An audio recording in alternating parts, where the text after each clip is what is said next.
Se corta. Si la verdad duele, qué bueno. Que se vayan comprando calmantes. La austeridad va a ser centro de nuestro gobierno. La austeridad en lo grande y la austeridad en lo chico. Yo vivo en mi sueldo de presidente, tengo 3 hijos y tengo un nivel de vida que me parece que lo tengo que conservar. Bueno, pasa el sombrero. A ver si nos entendemos. Ustedes son amigos míos, son amigos de Rulo, son amigos de Menchaca, nosotros no nos vamos a cagar, ¿entendés? Ustedes juegan con nosotros que vamos a estar bien. Las cuestiones que vamos a pegar, porque son cuestiones, porque acá no sale. Estamos en una situación, yo diría, es un escándalo de proporciones inimaginables para el Uruguay. El daño que le está ocasionando el gobierno de la calle Pou a la imagen del país es brutal.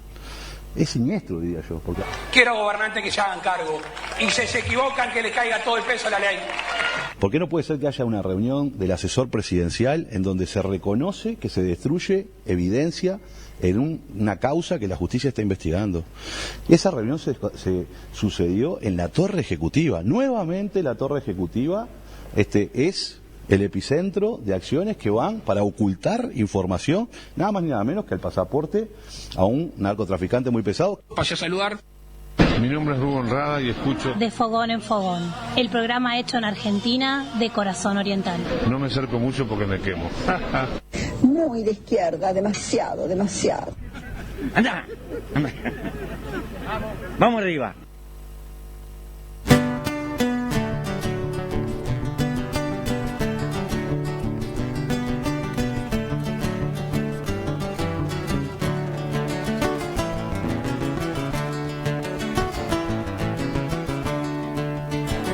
Y tu recuerdo permanecido me está diciendo que no hay olvido.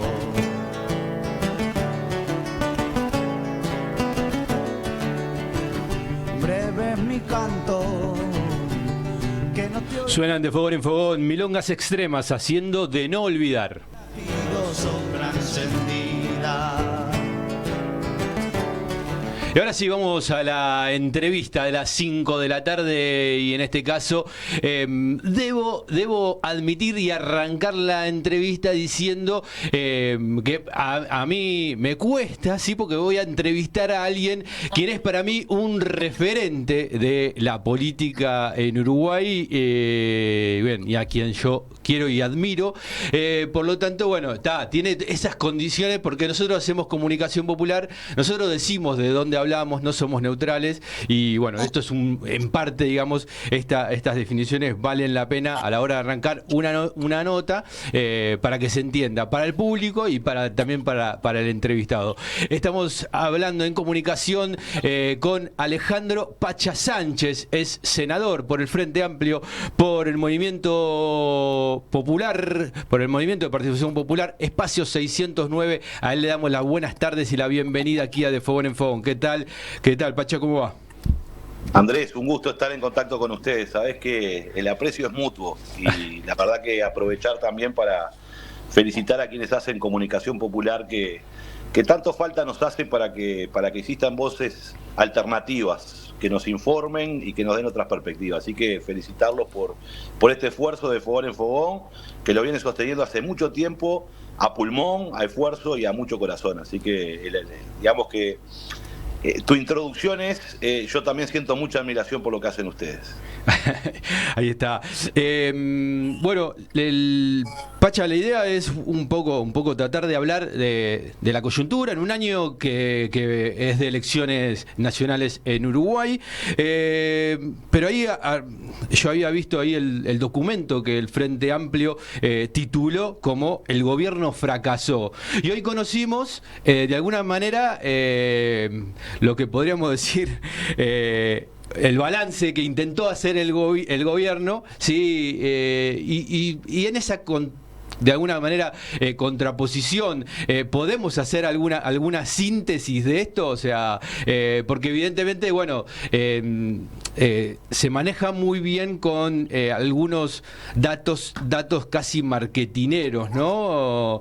Pero ¿qué hay de profundidad entre la acción del gobierno y lo que hoy tenemos como realidad en el Uruguay?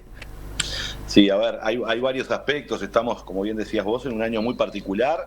es el cuarto año de gobierno, evidentemente el mismo presidente de la República el 1 de marzo del año 2020 dijo que había que evaluar a su gobierno si el Uruguay y los uruguayos eran más libres o menos libres después de su mandato. Hoy volvió a repetirlo. Y la pregunta que yo me hago, que el presidente no contesta y el gobierno tampoco, es si la gente es más libre cuando tenemos un incremento espeluznante de la gente en situación de calle. Si los uruguayos son más libres, habría que preguntarle a los uruguayos si son más libres efectivamente con los niveles de violencia y criminalidad que estamos viviendo, con niveles de crímenes atroces que todos los días estamos viendo, donde hoy incluso tenemos que lamentar muertes de niños, ¿no? Ayer, hace unos días, una organización social denunciaba la triste realidad de muchos barrios en donde hay niños que quedan de garantía en las bocas de pasta base. O sea, sus padres los dejan como garantía. Niños que terminan ahí porque los padres están endeudados. Habría que preguntarse si la situación de atraso cambiario que tiene el país, que ha destruido la industria y a los pequeños y medianos productores, son más libres hoy, donde han tenido que, producto del atraso cambiario, poner más de 1.500 millones de dólares debido al atraso cambiario, es decir, a la diferencia entre el peso y el dólar. Y uno podría seguir sumando un conjunto de elementos que nos lleva a decir, no es que los uruguayos seamos más libres, somos más precarios. En el año 2023, el 90% de los puestos de trabajo que se generaron fueron informales. Entonces, hay una precarización de la vida en el Uruguay que es muy grande. No se puede ser más libre cuando tenemos más pobreza infantil, ¿no? Entonces, de estas cosas el gobierno no habló. El gobierno hoy habló de libertad, ¿verdad? Y yo creo que lo dejó en abstracto, porque el presidente no habló de estas cosas. Y sí fue a determinadas anécdotas. Bueno, vamos a construir un liceo en Tranqueras, y yo estuve en campaña electoral y lo construí. Pero la pregunta que nos responde el gobierno es que nos habla de 2 liceos. Guarda con la Catalina ahí. Sí. Quiero volar la Catalina. A ver, 135 liceos que prometió el gobierno y que no están. 50.000 viviendas, de las cuales, francamente, no se ha construido casi nada. Y el gobierno habló de confianza. Yo le respondí al presidente hoy diciendo, bueno, no puede haber confianza cuando hay falta de transparencia. Un gobierno que ha estado enmarañado en muchos casos de corrupción, de los cuales hoy el gobierno y el presidente no dijo una sola palabra. Una sola, pero no hizo una sola mención a estos elementos que yo diría que merecían que el presidente hiciera alguna autocrítica, ¿no? Entonces, claro, el gobierno elige recortar la realidad, recortar un pedacito por acá. Es cierto, hoy dijo otra, además tiene otra frase el gobierno, hablar de récords. Todo es récord en este gobierno. Parece ser que la historia no existe. Entonces el gobierno dice que se crearon 80.000 puestos de trabajo. Calculemos que unos 30.000 son jornales solidarios, es decir, a 12.000 pesos por mes, de manera muy precaria. Los que se crearon el año pasado, la mayoría son en negro. Pero hay 80.000 personas más que están trabajando, y eso, hoy un periodista me decía, ¿usted aplaudió cuando el presidente dijo eso? Y claro, ¿cómo no voy a aplaudir que haya trabajo? Ahora, el gobierno dice, esto es récord. No. Los gobiernos del Frente Amplio en las 2 primeras administraciones crearon 350.000 puestos de trabajo. Entonces, el gobierno trata de hacer un recorte interesado de la realidad, y el presidente utilizó la metáfora de la anécdota para ir a cosas muy puntuales y chiquitas, porque no puede hablar, en definitiva, de los grandes números, que los grandes números demuestran que la economía no crece en los últimos años y medio y que la gente tiene un costo de vida cada vez más alto y una vida más precaria. Está, tío, porque a veces en un año electoral y en esta coyuntura es difícil ir a los temas de fondo, ¿no? Y porque la misma coyuntura te lleva. Y pensaba en esto de hay disociación entre el hacer política para las grandes mayorías, entendiendo esto, ¿no? O sea, hacer política para las grandes mayorías, dirigentes y militantes y sociedad, ¿no? O sea, pensaba en esto, o sea, digo, ¿qué pasa ahí? Porque entendiendo que, por ejemplo, en esto, ¿no? Si vamos a los números, uno ve la gestión frente amplista de los 15 años de gobierno, y los números son tremendos en favor de esas grandes mayorías. Sin embargo, las elecciones fueron siempre casi 50-50, ¿no? Y entonces yo pensaba en esto de qué pasa con la política, los dirigentes, los militantes y la sociedad. No sé, digo, tenemos poco tiempo, ¿no? la idea es que lo contestes en un minuto, la idea es que lo contestes en 1 minuto 30 segundos. Claro. Después una pregunta de esa viene, pero tenemos poco tiempo. A ver, a mí me parece varias cosas. Primero, nosotros aprendimos de nuestra derrota que no se gana solo construyendo políticas públicas. Uno llega al gobierno para construir políticas públicas. ¿Qué son? Bienes públicos, que la gente tenga derecho a la educación y lo pueda ejercer, que tenga acceso a la vivienda, que tenga acceso a la cultura. Pero no basta con construir políticas públicas. Porque si uno no le pone a esas políticas públicas el elemento de proyecto político, y eso no lo tienen que hacer los gobiernos, tienen que ser los movimientos sociales, las organizaciones políticas. Es decir, ¿por qué tengo derecho yo a la cultura? ¿Por qué es un derecho ir a la cultura y no tiene que ser una mercancía? ¿Y por qué, si hay un gobierno de carácter popular que gobierna para la mayoría, hay otro gobierno que puede gobernar para unas minorías? Y en definitiva hay dos modelos que uno tiene que poner arriba de la mesa, ¿no? Entonces muchas veces se construye esta idea de decir, bueno, no, hicimos esto, hicimos lo otro, las mayorías se han visto beneficiadas, pero nunca logramos dar la batalla de ideas y cultural de establecer de que lo que estamos debatiendo es de qué lado de la mecha te pones. Entonces se construye esta otra idea de todo lo que yo tengo. Mira, en el Uruguay pasaba esto y ha pasado en otros países. Lo que yo logré, lo logré por mi esfuerzo personal. Y es verdad también. Si vos no estudiás, si vos no trabajás, no vas a tener un salario. Tu esfuerzo personal vale, y eso me parece que hay que reconocerlo, el esfuerzo de la gente para progresar. Ahora el problema es que tu esfuerzo personal vale más o vale menos si hay políticas públicas que lo benefician. Si hay consejos de salario y te permiten apropiarte del crecimiento económico, el esfuerzo de ir a trabajar reditúa porque tenés más cosas en la heladera. Si hay un gobierno que financia la cultura para que sea un derecho para todos y no tengas que sacar de tu bolsillo para eso, o si cuando estás enfermo te podés atender porque hay una política de atención sanitaria gratuita y para todo el país, evidentemente tu esfuerzo vale mucho más, porque el esfuerzo de tu ingreso lo podés destinar a otras cosas porque tenés esos bienes que son públicos y que son esenciales resueltos. Y eso no se hizo muchas veces. Y entonces, por supuesto, allí cae en esta situación de que aquello de que todo lo que tenemos no lo vamos a perder nunca. Y esto tiene que ver con cómo ejercemos la memoria, porque no se trata solo de un gobierno, se trata de un proyecto político del pueblo que ha luchado por eso. En el Uruguay existe, por supuesto, la ley de 8 horas, pero por sobre todas las cosas la protección social del trabajo, esto es seguro de enfermedad, seguro de desempleo, salario vacacional. Eso no te lo da el BPS, que es el Banco de Previsión Social. Eso lo ganaron los trabajadores luchando. Hubo huelgas, hubo conflictos, hubo muertos, hubo perseguidos, hubo exiliados para pelear para que hoy tuviéramos esos derechos que hoy pensamos que vinieron de la nada. No, vinieron de la lucha de nuestro pueblo. Entonces, si no logramos enclavar nuestro proceso diciendo esto me lo dio el gobierno, no, eso también está mal. Porque no construimos una política de izquierda y emancipadora diciendo esto me lo dan de arriba. Esto lo hemos construido juntos. Y ha costado. Y por supuesto que faltan más cosas. Pero hay que plantearse ese desafío de ir corriendo el horizonte de lo posible. Entonces yo diría dos cosas. No basta hacer políticas para la gente, hay que hacerlas con la gente. Hay que tener memoria histórica y hay que edificar que las grandes transformaciones y la lucha por la desigualdad somos parte integrante de esa batalla. Y que nos duelen las tripas y en el corazón y han sido producto de mucho esfuerzo.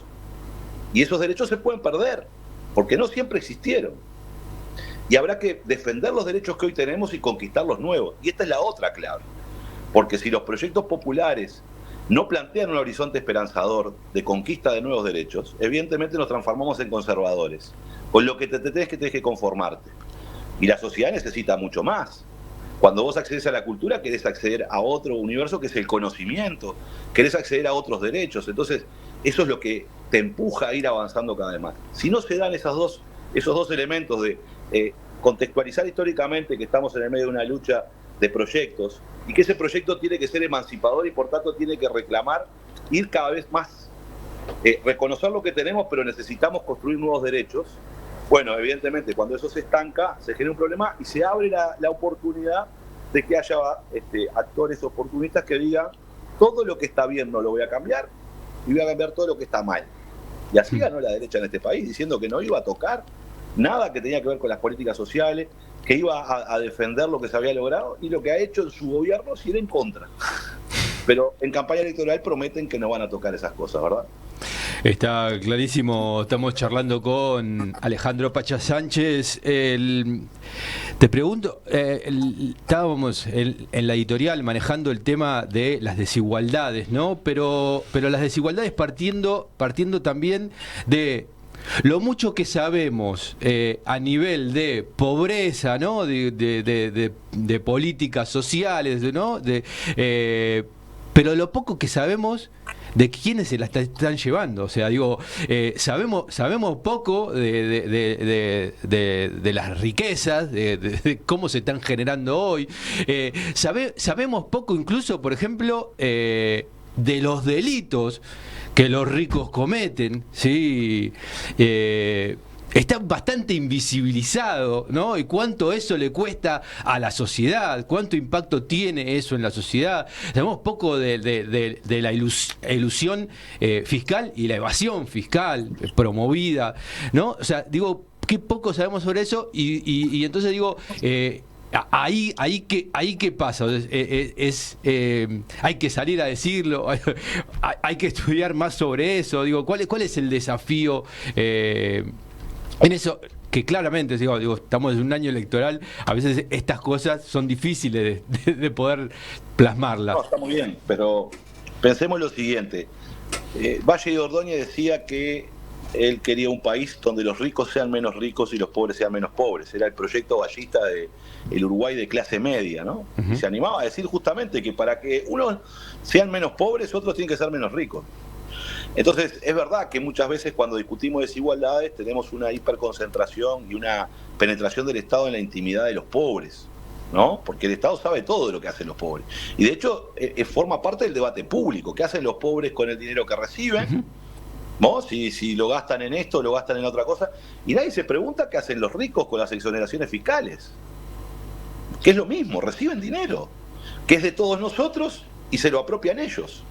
Y nadie se pregunta qué hacen con ese dinero, ¿no? Hay como una lógica en donde que es una lógica muy fuerte de clase, ¿no? Que a las clases subalternas hay que controlarlas, hay que doblegarlas, pero a las clases, a la élite, no hay que tocarla, ¿no? La élite sabe lo que hacer. Y lo que termina pasando en nuestras sociedades es que la élite se apropia de un conjunto de recursos muy grandes de la sociedad, no solo por la evasión fiscal, sino por la exoneración fiscal, donde se le da mucho dinero. En el Uruguay, el gasto tributario, es decir, lo que no cobra el Estado uruguayo que podría cobrar, asciende a 6 puntos del PBI. Todo el mundo se pregunta, y es debate público, el medio punto del PBI que gastaba el Ministerio de Desarrollo Social para atender a las madres, jefas de familia, que tienen gurises y están contra el piso, reventadas, y que el MIDE le daba algunas transferencias. Eso era producto de la preocupación. Ahora, los 6 puntos del PBI que se van en exoneraciones fiscales, nadie se lo cuestionaba, ¿no? Entonces, parece que eso hay que traerlo también al escenario, porque si no, tenemos esta lógica en donde las derechas tratan de construir que los privilegiados son otros, ¿no? Porque parece ser que vivimos una sociedad y unas democracias, y esto está la tensión de las democracias, en donde las democracias nos están dando los resultados que nos dicen, hacemos lo que tenemos que hacer, salimos todos los días a trabajar, pero no llegamos a fin de mes. Entonces la gente empieza a decir, ¿qué es lo que pasa? ¿Qué es lo que no funciona? Y hay determinados sectores donde las corporaciones, que son las que se apropian de los recursos y no permiten que los bienes sean comunes, terminan construyendo la idea de que los privilegiados son otros, son los sindicalistas, son los organizados, es la política, ¿no? El problema es el Estado y no los ricos que se apropian y capturan el Estado para que no los regule, para que no los controle, para que les otorgue beneficios fiscales para hacerlo, ¿no?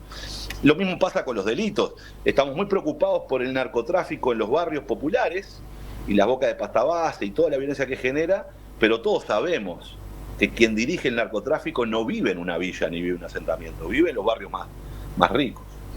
¿No? Es ahí, el verdadero narcotraficante es el que está ahí y que aparece como un gran señor con perfume francés, ¿no? Y en sociedad y muy educado. Acá en el Uruguay intentaron hacer eso incluso hasta con Marcet. Le hicieron una entrevista a Marcet diciendo que era educado, donde le permitieron que en la televisión uno de los narcotraficantes más grandes del Uruguay dijera que él no toma alcohol, era más de la familia, entonces parecía un tipo bonachón, cuando era el jefe de la banda más grande de narcotráfico, que es el gerente de la hidrovía del narcotráfico. Pero acá se lo trató de construir como, no, un tipo tranquilo, que ni siquiera a veces toma medio vaso de cerveza, Marcel. No, así lo presentaron en Uruguay. Entonces me parece que estas cosas hay que colocarlas, porque obviamente la desigualdad rompe los ojos, obviamente la desigualdad genera un malestar enorme, obviamente la desigualdad está generando, además, la resignación de mucha de nuestra gente, porque ve cómo unos viven en la opulencia y uno nunca sale del barro, y esa resignación después se transforma en antipolítica. Claro. Porque es el caldo de cultivo de las derechas. Bueno, no le voy a explicar a usted lo que está pasando ahí con el señor Milei. ¿A quién le habla? Le está hablando a los precarios. Le está hablando a toda esa gente que está ahí, que ve la desigualdad horrible y lo que hace es orientar esa bronca, esa rabia en contra de la oportunidad que tiene esa gente, que es en contra de la política, en contra de las cuestiones comunes, en contra del Estado, para no justamente se oriente esa rabia y ese enojo en resolver los verdaderos problemas, que es la desigualdad estructural de nuestras sociedades, donde unos poquitos se quedan con todo y el resto apenas sobrevive. Entonces me parece que estas cosas hay que ponerlas arriba de la mesa, aunque estemos en campaña electoral, porque las derechas más radicales nos han demostrado muchas veces que ellos colocan temas arriba de la mesa, empujan sus temas, mientras la izquierda tiene ese discurso de ir más a lo políticamente correcto y nos vamos cada vez más arrinconando y dejamos que la derecha vaya acumulando socialmente, y después es demasiado tarde para dar vuelta hacia atrás cuando nos pasan por arriba. Ahí está. Acá Oscar Trinidad sí me está pidiendo pista porque quiere meter ahí la cuchara. Arriba.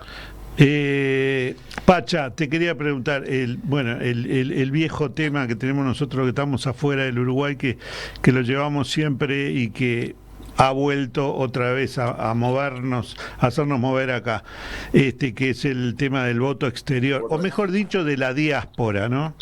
Porque más allá de los vericuetos legales, de lo que dice el artículo 77, 80 de la Constitución, de si la credencial es un documento anacrónico a esta altura de la evolución de la tecnología, porque digamos que los documentos se confeccionan ahora vía virtual, con distintas capas de seguridad, en la que podemos, por ejemplo, hacer trámites del BPS, legalizar documentos, apostillar, sacar partidas, hacer transacciones bancarias, etcétera.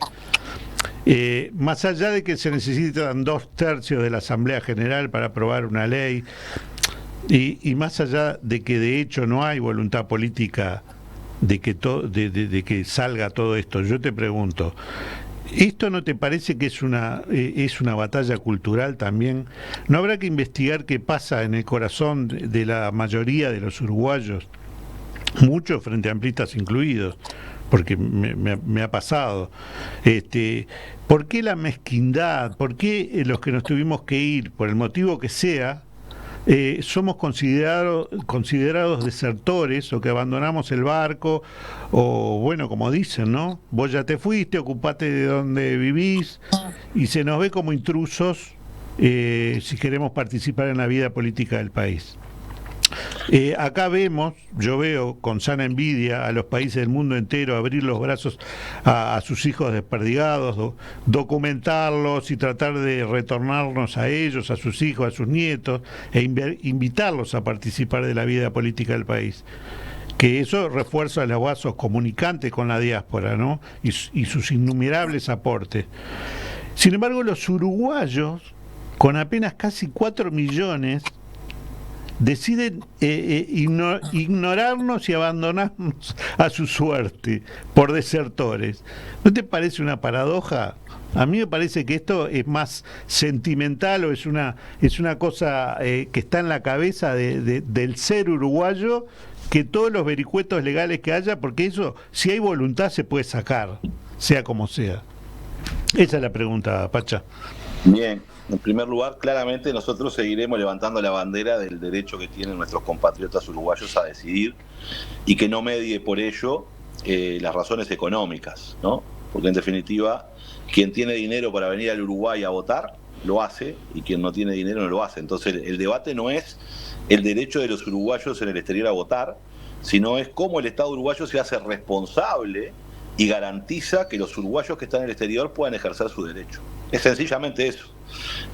Porque el derecho de todos los uruguayos a poder elegir, y porque son parte además de la nación, y son parte de nuestro país, aunque no vivan en el territorio, sea por los motivos que sean, siguen siendo tan uruguayos como los que estamos aquí y siguen aportándole al país y tienen el derecho y la obligación de decidir los destinos del país como cualquiera de nosotros. Es una responsabilidad del Estado. Es el Estado el que tiene que garantizar, porque lo que sucede en el Uruguay es la paradoja de que poder ejercer ese derecho depende del dinero de las personas, ¿no? Si se pueden pagar el pasaje para venir. Entonces, aquí está el debate. Y lo peor de todo es que muchos de los actores políticos que han impedido con argumentos, yo diría, ni serios, porque no llegan a la seriedad, muchos de ellos votan en otros países porque tienen doble ciudadanía. Hace muy poquito, Jorge Gandini, que es uno de los opositores, por ejemplo, del Partido Nacional a una ley de voto en el exterior, con cuál sea después el procedimiento, si es epistolar, si es consular, no importa, porque creo que eso es lo de menos. Después podemos claro, eso es lo de menos. Jorge Gandini organizó elecciones venezolanas en sus locales, de una interna partidaria de la oposición en Venezuela, y lo comunicó abiertamente como un acto democrático. Es el mismo que no levanta la mano para que los uruguayos puedan votar en el exterior. Entonces, me parece que tenemos que romper con esto, y claro que es una batalla cultural, por supuesto que lo es, por supuesto que es una batalla política, por supuesto que hay elementos que tienen que ver con mayorías en el Parlamento, naturalmente, pero que hay que seguir empujando, ¿no? Y como hablábamos hoy, las luchas llevan años, y lo vamos a lograr. Vamos a hacer que el Estado uruguayo garantice el derecho de los uruguayos al exterior. Lo vamos a lograr en algún momento. Lo que hay que hacer es seguir levantando la bandera y luchando por eso. Pacha, nos queda poco tiempo, te agradecemos muchísimo la participación, pero dijimos que estábamos en un año electoral, sí, y lo primero que se van a jugar son las internas, sí, y te pregunto, en este caso, ¿por qué entendés que el cambio es con Yamandú? Pero pregunta difícil, porque acá el Pepe dijo una cosa y se armó un revuelo. Hay mucha sensibilidad, pero está bien. No, pero... No, está muy bien la pregunta, pero digo, uno se tiene que cuidar mucho en esto, digo. Yo llegué a decir en una radio lo que dicen las encuestas y me acusaron de todo. Yo dije, bueno, está claro que la interna la define Yamandú y Carolina. O sea, porque las encuestas muestran eso, y bueno, y Mario se me ofendió. A ver, el Frente Amplio es el proyecto. El Frente Amplio es el que hemos logrado construir nuestro programa, que son nuestros grandes lineamientos, los que va a orientar nuestro gobierno. Ese es yo diría, el verdadero cambio, es que el Frente Amplio llegue al gobierno. Entonces, lo que resta discutir es cómo llegamos al gobierno y qué hacemos cuando llegamos en el gobierno. Porque uno tiene un programa, pero después tiene que aplicar ese programa. Y ahí entran las improntas y las capacidades de los compañeros. Y cuando uno tiene que decir un compañero para que, decidir un grupo de compañeros para salir de pintada, decidir un grupo de compañeros para que nos representen en una reunión, votar por un compañero para que sea el representante de nuestra lista, o en este caso, que encabece la fórmula, está decidiendo entre compañeros, y lo que mira son cuáles son las virtudes. Y para mí hay dos elementos que son definitorios. Uno es quién logra sumar más voluntades, es decir, quién tiene en la sociedad mayor respaldo, porque uno tiene que ganar las elecciones. Y para ganar las elecciones puede haber uno que es fantástico, y que es un crack, pero no lo conoce nadie y no lo vota nadie, ¿no? Entonces hay primero que ver quién, la gente, porque votar es un acto de confianza. La gente deposita confianza en alguien, y ese alguien tiene que tener credibilidad. Bueno, entonces yo creo que Yamandú hoy está posicionado como uno de los candidatos que tiene mayor popularidad. Es decir, a la que la gente le tiene mayor confianza, y que por tanto, si tengo que elegir un candidato para competir, si tengo una carrera, bueno, voy a elegir al más rápido que corra. Bueno, si tengo que ir a una elección, tengo que elegir a aquel que tiene mayor popularidad o mayor adhesión o mayor cercanía con la gente. ¿Eso quiere decir que los otros no tienen? No, por supuesto que también tienen. ¿Quiere decir que solo con el candidato ganamos? No, por supuesto. Ganamos por el esfuerzo de los militantes, de las estructuras, de todos los compañeros. Entonces yo creo que Yamandú tiene eso, pero cuando uno está en una campaña electoral, no solo puede ir por ese lado, porque entonces vamos a buscar a un jugador de fútbol. Traemos a Luis Suárez, que lo conoce todo el mundo y lo quiere todo el mundo, ¿verdad? Y lo ponemos de candidato, ¿no? Pero no se trata solo de eso. También tiene que tener la capacidad de gobernar, tiene que tener la capacidad de tomar decisiones, tiene que tener la capacidad de conducir y de liderar un proceso de transformaciones. Entonces, uno pone esos dos elementos, el de la popularidad, el de la cercanía, el de quién tiene mayor opinión pública favorable y el que tiene capacidad de liderar equipos que puedan generar cambios. Y yo estoy convencido de que en el Uruguay no solo hay que cambiar el gobierno, hay que cambiar el país. Porque el gobierno nos retrasó muchísimo en el mundo de transformaciones, cambio tecnológico, de qué va a laburar nuestros gurises, cómo vamos a estudiar en el futuro, cuál va a ser la inserción internacional del país, qué lugar tiene América Latina en lo que va a ser los grandes bloques, el conflicto que existe en el mundo sobre la inteligencia artificial, etcétera, etcétera, etcétera. El mundo de la biotecnología. Si nosotros vamos a seguir siendo productores de commodity o vamos alguna vez por todas a ser productores de inteligencia, y eso implica ser vendedores ya no de productos primarios, sino de, por ejemplo, proteína animal, pero sobre esa base también genética animal y genética vegetal. Es decir, ese es el mundo del Uruguay. Y para eso hay que tomar grandes definiciones en el país. Y las grandes definiciones, y esta es una de las virtudes de Yamandú, se toman con firmeza, con convicción, pero también con diálogo.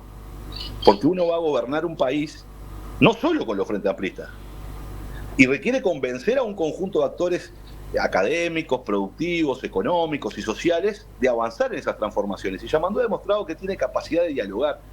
Y en el Uruguay ahora se ha instalado, o a veces algunos compañeros están en la idea de que el que dialoga es débil. Y yo digo, solo el que tiene firmeza en sus convicciones es el que puede dialogar con el que está en la vereda de enfrente.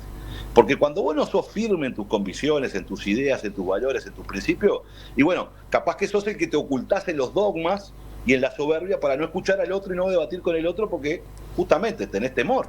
El que tiene firmeza y convicción es el que puede ir a dialogar y tender la mano para que el país avance. Entonces, por esas dos razones yo creo que Orsi lo hace mejor que los otros.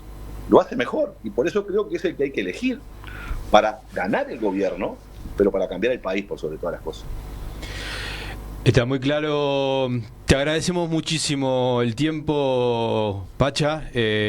Así que, bueno, para nosotros un gustazo enorme. Y, bueno, no va a faltar oportunidad para que sigamos charlando de acá a lo que se viene en el Uruguay, que serán tanto las internas como la elección nacional en octubre de este año. Gracias, Pacha. No, gracias a ustedes, Andrés, a todo el equipo, al esfuerzo que están haciendo por mantener este espacio de comunicación de un lado y del otro del charco y bueno, nada, seguir para adelante, que los medios alternativos cumplen una función muy importante en la lucha en contra de las injusticias, así que arriba, yo estoy siempre para lo que dispongan, les mando un fuerte abrazo a todos. Ahí está, pasó Alejandro Pacha Sánchez, senador por el Frente Amplio, integrante del Movimiento de Participación Popular, Espacio 609, aquí en De Fogón en Fogón. Ahora nos vamos a los compromisos institucionales, nos vamos a la tanda y después continuamos con el último bloque de Fogón en Fogón hasta las 18. La Gráfica,